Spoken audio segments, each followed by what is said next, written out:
Hello brothers and sisters, welcome to my channel ಮನೆ ಊಟ ಕುಕ್ಕಿಂಗ್ಗೆ ತಮ್ಮೆಲ್ರಿಗೂ ಸ್ವಾಗತ. ಎಲ್ಲರೂ ಚೆನ್ನಾಗಿರಬೇಕು, ಅದರಲ್ಲಿ ನಾವು ಇರಬೇಕು.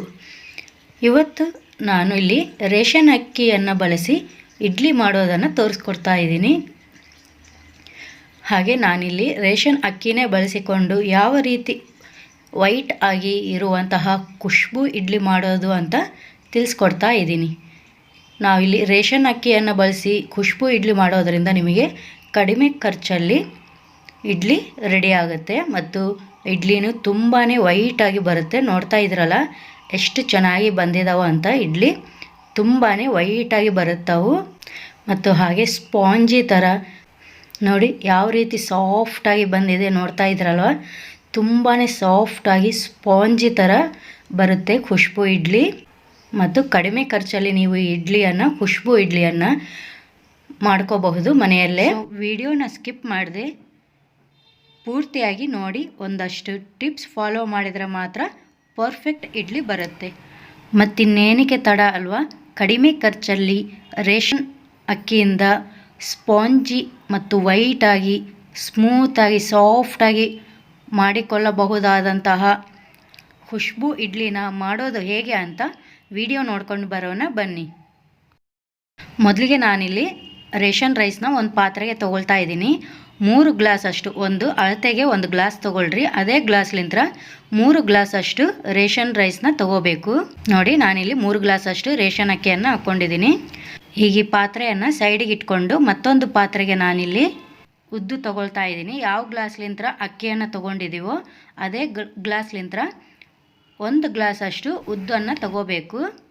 ನೀವು ಉದ್ದಿನ ಬೇಳೆ ತಗೊಳ್ಳೋದಾದರೆ 1/4 ಗ್ಲಾಸ್ ಅಷ್ಟು ತಗೋಬೇಕಾಗುತ್ತೆ. ಅದೇ ದುಂಡು ಉದ್ದು ತೊಗೊಂಡ್ರೆ 1 ಗ್ಲಾಸ್ ಉದ್ದು ತೊಗೊಂಡ್ರೆ ಸಾಕಾಗುತ್ತೆ.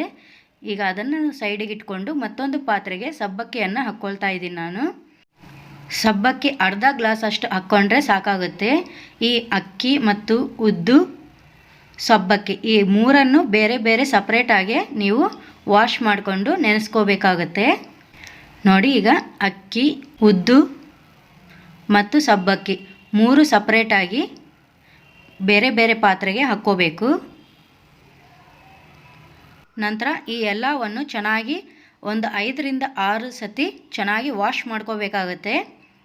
ನೀರು ನಿಮಗೆ ತಿಳಿಯಾಗಿ ಬರಬೇಕು, ಅಲ್ಲಿ ತನಕ ವಾಶ್ ಮಾಡ್ಕೋಬೇಕು. ನಾನೀಗಾಗಲೇ ಚೆನ್ನಾಗಿ ವಾಶ್ ಮಾಡ್ಕೊಂಡಿದ್ದೀನಿ. ಈಗ ಅಕ್ಕಿ ಮುಳುಗೋಷ್ಟು ನೀರನ್ನು ಹಾಕ್ಕೊಳ್ತಾ ಇದ್ದೀನಿ. ಅದೇ ರೀತಿ ಉದ್ದುಗೂ ನೀರು ಹಾಕ್ಕೊಳ್ತಾ ಇದ್ದೀನಿ ಮತ್ತು ಸಬ್ಬಕ್ಕಿಯಲ್ಲೂ ನೀರು ಹಾಕ್ಕೊಳ್ರಿ. 3 ಸಪ್ರೇಟಾಗಿ ಚೆನ್ನಾಗಿ ವಾಶ್ ಮಾಡಿಬಿಟ್ಟು ಒಂದಷ್ಟು ನೀರನ್ನು ಹಾಕ್ಕೊಂಡು ನೆನೆಸ್ಕೋಬೇಕು. ಈ ಎಲ್ಲವನ್ನು ಒಂದು 5 ರಿಂದ 8 ಗಂಟೆಗಳ ಕಾಲ ನೆನೆಸ್ಕೋಬೇಕಾಗತ್ತೆ. ನಾನಿಲ್ಲಿ 6 ಗಂಟೆಗಳ ಕಾಲ ನೆನೆಸಿಟ್ಕೊಂಡಿದ್ದೀನಿ ಮತ್ತು ಸಂಜೆ ರುಬ್ಬೋದಕ್ಕೂ ಮೊದಲು ಮತ್ತೊಂದು 2 ಸಲ ಚೆನ್ನಾಗಿ ವಾಶ್ ಮಾಡ್ಕೋಬೇಕು.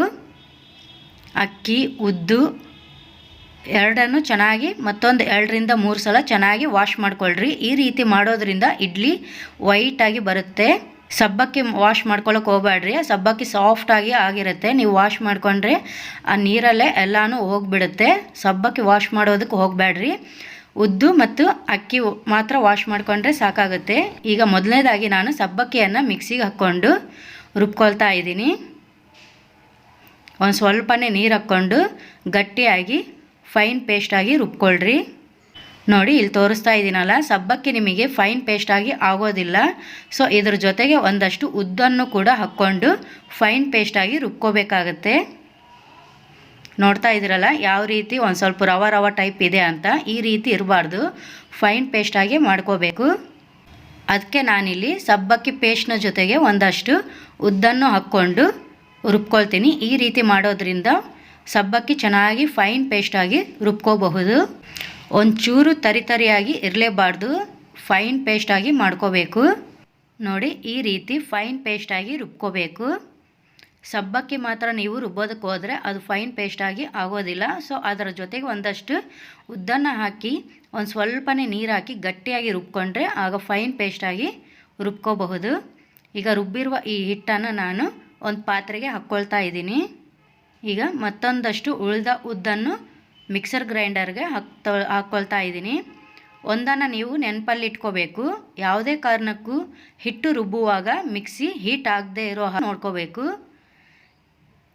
ಮಿಕ್ಸಿ ಏನಾದರೂ ಹೀಟ್ ಆದಾಗ ನೀವು ಅಕ್ಕಿ ರುಬ್ಬೋದಕ್ಕೆ ಹೋದರೆ ಹಿಟ್ಟು ಚೆನ್ನಾಗಿ ಉಬ್ಬು ಬರೋದಿಲ್ಲ, ಹುಳಿ ಬರೋದಿಲ್ಲ.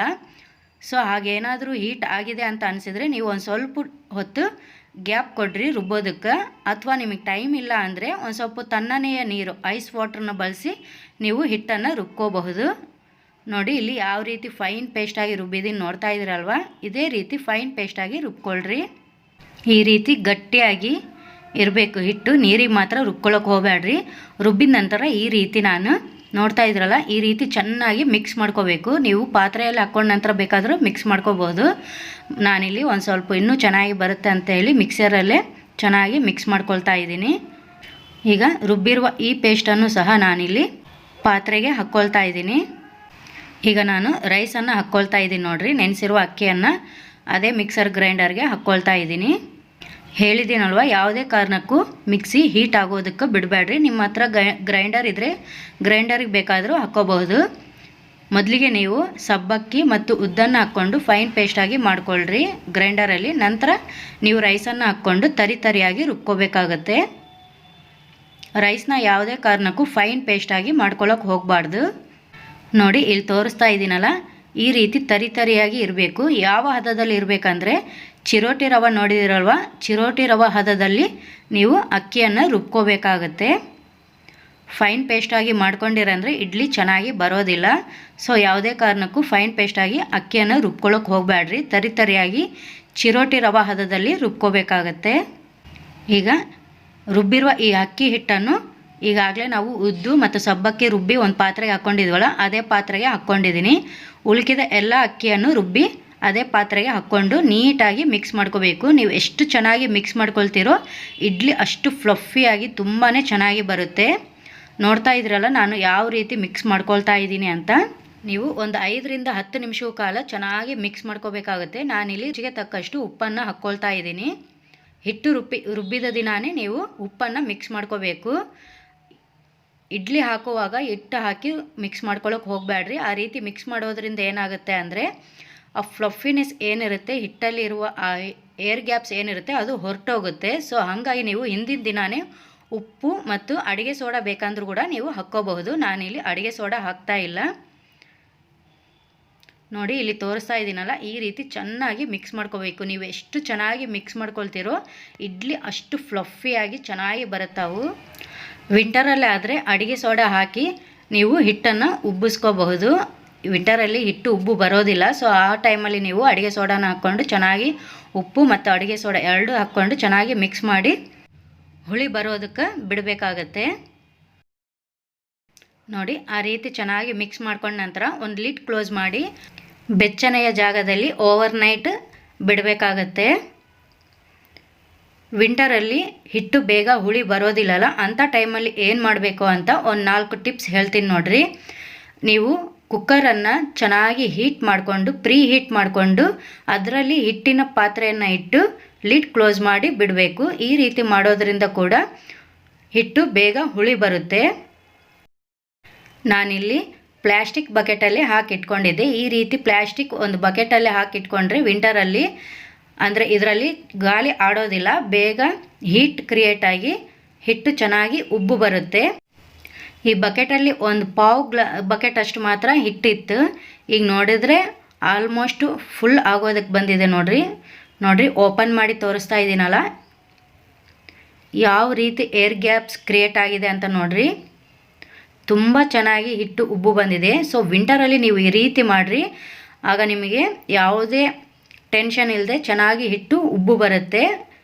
ಇಡ್ಲಿನೂ ಚೆನ್ನಾಗಿ ಸಾಫ್ಟಾಗಿ ಸ್ಪಾಂಜಿ ಥರ ಬರುತ್ತೆ. ಹಿಟ್ಟು ಈ ರೀತಿ ಉಬ್ಬಿದಾಗ ಮಾತ್ರ ನಿಮಗೆ ಇಡ್ಲಿ ಸಾಫ್ಟಾಗಿ ಸ್ಪಾಂಜಿ ಥರ ಬರೋದು. ಹಿಟ್ಟು ಉಬ್ಬಿಲ್ಲ ಅಂದರೆ ಇಡ್ಲಿ ಯಾವುದೇ ಕಾರಣಕ್ಕೂ ಮೆತ್ತಗೆ ಬರೋದಿಲ್ಲ, ಬದಲಿಗೆ ಗಟ್ಟಿ ಆಗುತ್ತಾವು ಇಡ್ಲಿ. ಸೊ ಇದನ್ನು ಮಿಕ್ಸ್ ಮಾಡೋದಕ್ಕೆ ಹೋಗಬೇಡ್ರಿ, ಭಾಳಷ್ಟು ಮಿಕ್ಸ್ ಮಾಡೋದಕ್ಕೆ ಹೋಗಬೇಡ್ರಿ. ಜಸ್ಟ್ ಒಂದು ಸಲ ಈ ರೀತಿ ಮಿಕ್ಸ್ ಮಾಡಿಕೊಂಡ್ರೆ ಸಾಕು. ನಾವು ಹೇಗಿದ್ದರೂ ಉಪ್ಪು ಹಾಕಿರ್ತೀವಲ್ಲ ಹಿಂದಿನ ದಿನಾನೇ, ಸೊ ಜಾಸ್ತಿ ಮಿಕ್ಸ್ ಮಾಡ್ಕೋಬೇಕಾದ ಅವಶ್ಯಕತೆ ಇಲ್ಲ. ಜಸ್ಟ್ ಈ ರೀತಿ ತೊಗೊಂಡು ಹಾಗೆ ಇಡ್ಲಿ ಪ್ಲೇಟಿಗೆ ಹಿಟ್ಟನ್ನು ಹಾಕ್ಕೋಬೇಕು. ಒಂದು ವೇಳೆ ನೀವು ಹಿಂದಿನ ದಿನಾನೇ ಅಡುಗೆ ಸೋಡಾ ಉಪ್ಪು ಹಾಕದೆ ಇಡ್ಲಿ ಹಾಕೋ ದಿನ ನೀವೇನಾದರೂ ಅದನ್ನು ಉಪ್ಪು ಮತ್ತು ಅಡುಗೆ ಸೋಡಾ ಹಾಕಿ ಚೆನ್ನಾಗಿ ಮಿಕ್ಸ್ ಮಾಡಿದ್ರಂದರೆ ಅದರಲ್ಲಿರುವ ಏರ್ ಗ್ಯಾಪ್ಸ್ ಎಲ್ಲ ಹೊರಟೋಗುತ್ತೆ ಮತ್ತು ಇಡ್ಲಿ ಚೆನ್ನಾಗಿ ಬರೋದಿಲ್ಲ. ಸೊ ಹಾಗಾಗಿ ಹಿಂದಿನ ದಿನಾನೇ ನಾವು ಅಡುಗೆ ಸೋಡಾ ಆಗಲಿ ಉಪ್ಪಾಗಲಿ ಎಲ್ಲನೂ ಹಾಕ್ಕೊಂಡು ಚೆನ್ನಾಗಿ ಎಷ್ಟು ಬೇಕೋ ಅಷ್ಟು ನಮ್ಮ ಟೇಸ್ಟ್ಗೆ ಅನುಸಾರವಾಗಿ ಹಾಕ್ಕೊಂಡು ಮಿಕ್ಸ್ ಮಾಡಿ ಇಟ್ಕೋಬೇಕಾಗತ್ತೆ. ಸೊ ಈ ರೀತಿ ನೀವು ಪ್ಲ್ಯಾಸ್ಟಿಕ್ ಬಕೆಟಲ್ಲಿ ಬೇಕಾದರೂ ಹಾಕ್ಕೊಂಡು ಚೆನ್ನಾಗಿ ಹಿಟ್ಟು ಹುಳಿ ಬರೆಸ್ಕೋಬೋದು. ಅಥವಾ ನಿಮ್ಮ ಮನೆಯಲ್ಲಿ ಅವನ್ ಇದ್ದರೆ ಅದರಲ್ಲಿ ಸಹ ನೀವು ಹಿಟ್ಟನ್ನು ಹುಳಿ ಬರೋದಕ್ಕೆ ಬಿಡ್ಬೋದು. ಒಂದಷ್ಟು ಪ್ರೀ ಹೀಟ್ ಮಾಡಿಕೊಂಡು ಅವನ್ನು ಅದ್ರ ಒಳಗಡೆ ಹಿಟ್ಟಿಟ್ಕೊಂಡು ಓವರ್ನೈಟ್ ಬಿಟ್ಟರೆ ಹಿಟ್ಟು ಚೆನ್ನಾಗಿ ಹುಳಿ ಬರುತ್ತೆ. ಈ ರೀತಿ ಕೂಡ ಹಿಟ್ಟು ಹುಳಿ ಬರೆಸ್ಕೋಬಹುದು. ಸಮ್ಮರಲ್ಲಿ ಮಾತ್ರ ನಾವು ಇದೇನು ಮಾಡಬೇಕಾದ ಅವಶ್ಯಕತೆ ಇಲ್ಲ, ಬೇಗ ಹಿಟ್ಟು ಹುಳಿ ಬರುತ್ತೆ. ಜಸ್ಟ್ ಒಂದು ಪಾತ್ರೆಗೆ ಹಾಕ್ಕೊಂಡು ಒಂದು ಬಟ್ಟೆ ಕ್ಲೋಸ್ ಮಾಡಿ ಒಂದು ಸ್ವಲ್ಪ ಗ್ಯಾಪ್ ಕೊಟ್ಟು ಲಿಡ್ ಕ್ಲೋಸ್ ಮಾಡಿದ್ರೆ ಸಾಕು, ಹಿಟ್ಟು ಚೆನ್ನಾಗಿ ಹುಳಿ ಬರುತ್ತೆ ಸಮ್ಮರಲ್ಲಿ. ಈಗ ಹಿಟ್ಟನ್ನು ನಾನು ಒಂದು ಪಾತ್ರೆಗೆ ತೆಕ್ಕೊಂಡು ಇಡ್ಲಿ ಪ್ಲೇಟ್ಗೆ ಹಾಕ್ಕೊಳ್ತಾ ಇದ್ದೀನಿ. ಇಡ್ಲಿ ಪ್ಲೇಟಿಗೆ ಒಂದಷ್ಟು ಎಣ್ಣೆಯನ್ನು ಸವರಿ ಹಿಟ್ಟನ್ನು ಹಾಕ್ಕೊಳ್ರಿ. ಒಂದು ವೇಳೆ ನಿಮ್ಮ ಹತ್ರ ಕಾಟನ್ ಬಟ್ಟೆ ಇದ್ದರೆ ಕಾಟನ್ ಬಟ್ಟೆಯನ್ನು ಒದ್ದೆ ಮಾಡಿ ಹಾಕ್ಕೊಂಡು ಅದರ ಮೇಲೆ ಬೇಕಾದರೂ ನೀವು ಇಡ್ಲಿಯನ್ನು ಹಾಕ್ಕೋಬಹುದು. ನೋಡಿ ಹಿಟ್ಟು ಎಷ್ಟು ಫ್ಲಫಿಯಾಗಿದೆ ಅಂತ. ಈ ರೀತಿ ಹಿಟ್ಟು ಫ್ಲಫಿಯಾಗಿದ್ದರೆ ಮಾತ್ರ ಇಡ್ಲಿ ಸಾಫ್ಟಾಗಿ ಬರುತ್ತೆ. ಒಂದು ವೇಳೆ ಹಿಟ್ಟು ಉಬ್ಬಿಲ್ಲ ಅಂದರೆ ದಯವಿಟ್ಟು ಇಡ್ಲಿ ಹಾಕೋದಕ್ಕೆ ಹೋಗಬೇಡ್ರಿ. ಅದನ್ನು ಮತ್ತೆ ಹಾಗೆ ಲಿಡ್ ಕ್ಲೋಸ್ ಮಾಡಿ ಮರುದಿನ ಬೇಕಾದರೂ ಹಿಟ್ಟು ಹುಳಿ ಬಂದ ನಂತರ ಇಡ್ಲಿಯನ್ನು ಹಾಕ್ಕೊಳ್ರಿ. ನೋಡಿ ಈ ರೀತಿ ಎಲ್ಲ ಪ್ಲೇಟ್ಗೂ ಹಿಟ್ಟನ್ನು ಹಾಕ್ಕೊಂಡು ಇಡ್ಲಿ ಕುಕ್ಕರಲ್ಲಿ ಒಂದಷ್ಟು ನೀರನ್ನು ಹಾಕ್ಕೊಂಡು ಬಿಸಿ ಮಾಡಿದ ನಂತರ ಇಡ್ಲಿ ಪ್ಲೇಟ್ಗಳನ್ನು ಪ್ಲೇಸ್ ಮಾಡ್ಕೊಳ್ರಿ. ಇದನ್ನು ಒಂದು 8 ರಿಂದ 10 ನಿಮಿಷಗಳ ಕಾಲ ಮಾತ್ರ ಕುಕ್ ಮಾಡ್ಕೋಬೇಕು. ಓವರ್ ಕುಕ್ ಮಾಡೋದು ಹೋಗಬೇಡ್ರಿ. ಓವರ್ ಕುಕ್ ಮಾಡೋದ್ರಿಂದ ಕೂಡ ಇಡ್ಲಿ ಗಟ್ಟಿ ಆಗಿಬಿಡುತ್ತೆ. ಸೊ ಹಾಗಾಗಿ ಭಾಳ ಕುಕ್ ಮಾಡ್ಕೊಳ್ದೆ ಎಷ್ಟು ಬೇಕೋ ಅಷ್ಟೇ, ಒಂದು 8 ರಿಂದ 10 ನಿಮಿಷ ಆದರೆ ಸಾಕಾಗುತ್ತೆ. ನೋಡಿ ಈಗ ಇಡ್ಲಿ ರೆಡಿಯಾಗಿದೆ. ಈ ರೀತಿ ರೆಡಿಯಾಗಿರುವ ಇಡ್ಲಿಯನ್ನು ಒಂದು 2 ರಿಂದ 3 ನಿಮಿಷಗಳ ಕಾಲ ಹಾಗೆ ಬಿಟ್ಬಿಡ್ರಿ. ಒಂದು ಸ್ವಲ್ಪ ತಣ್ಣಗಾದ ನಂತರ ಇಡ್ಲಿಯನ್ನು ತೆಕ್ಕೋಬೇಕು. ನೀವು ತಕ್ಷಣ ಇಡ್ಲಿಯನ್ನು ತೆಗೆಯೋದಕ್ಕೆ ಹೋಗಬೇಡ್ರಿ. ಆ ರೀತಿ ಮಾಡೋದ್ರಿಂದ ಇಡ್ಲಿ ಸರಿಯಾಗಿ ಬರೋದಿಲ್ಲ. ಒಂದು ವೇಳೆ ನೀವು ಅರ್ಜೆಂಟಲ್ಲಿ ಇದ್ದು ಬೇಗ ಬೇಕು ಇಡ್ಲಿ ಅಂದರೆ ಒಂದಷ್ಟು ತಣ್ಣನೆಯ ನೀರನ್ನು ಮೇಲ್ಗಡೆ ಹಾಕಿಬಿಟ್ಟು ನಂತರ ಇಡ್ಲಿಯನ್ನು ತೆಕ್ಕೊಳ್ರಿ. ಆಗ ಮಾತ್ರ ಚೆನ್ನಾಗಿ ಇಡ್ಲಿ ಬರುತ್ತೆ ನಿಮಗೆ. ನೋಡಿ ಈ ರೀತಿ ಕೈಯಲ್ಲಿ ಪ್ರೆಸ್ ಮಾಡಿದರೆ ನಿಮಗೆ ಹಿಟ್ಟು ಕೈಗೆ ಹತ್ತಬಾರ್ದು. ಆ ರೀತಿ ಆದಾಗ ಕರೆಕ್ಟಾಗಿ ಕುಕ್ ಆಗಿ ಅಂತ ಅರ್ಥ. ರೆಡಿಯಾಗಿರುವ ಇಡ್ಲಿಯನ್ನು ನೀಟಾಗಿ ಒಂದೊಂದಾಗೆ ತೆಕ್ಕೊಳ್ರಿ. ನೋಡಿ ಎಷ್ಟು ಚೆನ್ನಾಗಿ ಬಂದಿದೆ ಅಲ್ವಾ ಇಡ್ಲಿ. ತುಂಬ ವೈಟಾಗಿ ಮತ್ತು ಸಾಫ್ಟಾಗಿ ಮೃದುವಾಗಿ ಎಷ್ಟು ಚೆನ್ನಾಗಿದೆ ಅಲ್ವಾ ಖುಷ್ಬೂ ಇಡ್ಲಿ. ಕಡಿಮೆ ಖರ್ಚಲ್ಲೇ ನೀವು ಮನೆಯಲ್ಲೇ ಈಸಿಯಾಗಿ ಮಾಡ್ಕೋಬಹುದು. ಬಟ್ ನಾನು ಹೇಳಿದ ಕೆಲವೊಂದು ಟಿಪ್ಸ್ನ ನೀವು ಫಾಲೋ ಮಾಡಲೇಬೇಕು. ಆಗ ಮಾತ್ರ ವೈಟ್ ಸಾಫ್ಟ್ ಆ್ಯಂಡ್ ಸ್ಪಾಂಜಿ ಇಡ್ಲಿಯನ್ನು ಕಡಿಮೆ ಖರ್ಚಲ್ಲಿ ರೇಷನ್ ಅಕ್ಕಿಯಿಂದ ನೀವು ಮಾಡಿಕೊಂಡು ಮನೆಯಲ್ಲೇ ಎಂಜಾಯ್ ಮಾಡ್ಬೋದು. ಈ ವಿಡಿಯೋ ನಿಮಗೆ ಇಷ್ಟ ಆಗಿದೆ ಅಂತ ಅಂದ್ಕೊಳ್ತೀನಿ. ಸೊ ಪ್ಲೀಸ್ ವಿಡಿಯೋಗೆ ಒಂದು ಲೈಕ್ ಮಾಡಿ, ಶೇರ್ ಮಾಡಿ, ಸಬ್ಸ್ಕ್ರೈಬ್ ಮಾಡಿ ಮತ್ತು ಪಕ್ಕದಲ್ಲಿ ಬರೋ ಬೆಲ್ ಬಟನ್ನ ಕ್ಲಿಕ್ ಮಾಡೋದನ್ನು ಮಾತ್ರ ಮರಿಲೇಬೇಡಿ. ವಿಡಿಯೋ ನೋಡಿದ್ದಕ್ಕಾಗಿ ಧನ್ಯವಾದಗಳು.